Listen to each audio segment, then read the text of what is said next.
Postecoglou is delighted with Hart's contribution at Parkhead and his non-stop desire to get better. Joe Hart will be 37 when his current Celtic contract runs out, which, in this day and age, is still relatively young for a keeper. Since being snared by Parkhead, gaffer Ange Postecoglou, and the former England stopper, has reignited his career. But he has also reinvented himself in Glasgow. Discarded by Manchester City in 2018, there was consensus that Hart wasn't good enough to play out from the back in Pep Guardiola's preferred style.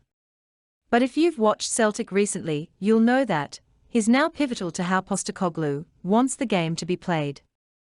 Hart has been more like a sweeper in the first few games of the new campaign. At times he almost lines up in a back three beside two centre-backs when the Hoops are on the attack. His manager is delighted with Hart's contribution. Postecoglou doesn't expect him to pass the ball as well as Callum McGregor or Jota.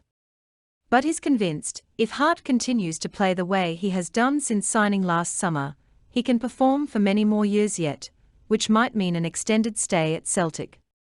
Ahead of today's Premiership trip to Kilmarnock, Postecoglou said, "I wouldn't have signed Joe if I didn't think he could play the role I want. Ultimately, his number one job is to keep the ball out of the net. Beyond that, we want to be a team that plays out from the back. I don't want my goalkeeper to be the playmaker. But if we are doing our job correctly, setting up in the right way, the passes that he has to make should be the simplest ones any keeper has to make. It's more about embracing the role and the attitude the individual has, more than the skill set. There isn't a goalkeeper on the planet who can't pass the ball 5 yards. The funny thing is, most of them are asked to ping balls 55 yards on a dime. I knew Joe was an outstanding goalkeeper, who's had an outstanding career, and had many outstanding years in front of him. It was more about Joe the person. Did he want to embrace a new challenge? And he's been brilliant. Every day he wants to learn and embrace what we are doing. He has every right to question everything I do because he's worked with some of the best managers in the world. He's never done that, but, instead, he's tried to understand the direction I want to take us in and bought into our football. That's great for me because he's an influential figure in the dressing room now." Another big character at Lennoxtown is James Forrest, who is now one of the most decorated players in the club's history. The arrivals of Jota, Liel Abada and Daizen Maeda mean the Scotland winger has as big a fight as he's ever had at Celtic to get in the starting lineup. He was an unused sub in the win over Ross County in Dingwall last week. But don't dare suggest to Postecoglou that Forrest has become a peripheral figure.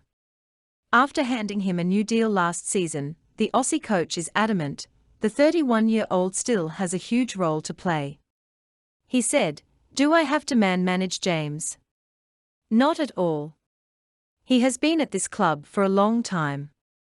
But if you asked him if he's ever felt he was guaranteed a spot in this team, or that this club didn't have more than 2 great wingers, I'd be very surprised. I don't think anything has changed for James. Yeah, it's a challenge at the moment getting some game time. But the reason we kept him on last year and re-signed him is because I still think there's value in him. He's an experienced guy and still has the skill set and temperament to perform at the highest level. He's training well. James is working as hard as he can to make sure that when his opportunity comes along, which inevitably it will, he will be ready for it. He could probably explain it better than I do that when you're at a club like this, that's the nature of it. Celtic need to be successful. You are always going to have good players competing in your position. With 17 days left of the transfer window, there is still time for Postecoglou to strengthen his squad ahead of a title defence and crack at the Champions League. There are also some like striker Albion Ajeti and Christopher Jullien, who could be moved on with their game time likely to be limited. Postecoglou says he won't force anyone out. Instead, he says it's up to them if they want to go and play football. He said, "There are 1 or 2 areas that I would like to strengthen, but it has to be the right sort of players. We are looking at options. This transfer window is going to be pretty hectic in the last couple of weeks. There could be some opportunities there for us. In terms of outgoings, there are players who aren't getting a lot of chances. I'm not one to try and convince people to stay or go. But the reality is, some will get fewer opportunities. If that's not sufficient for them, they can explore other options. Roll up to the party, roll up to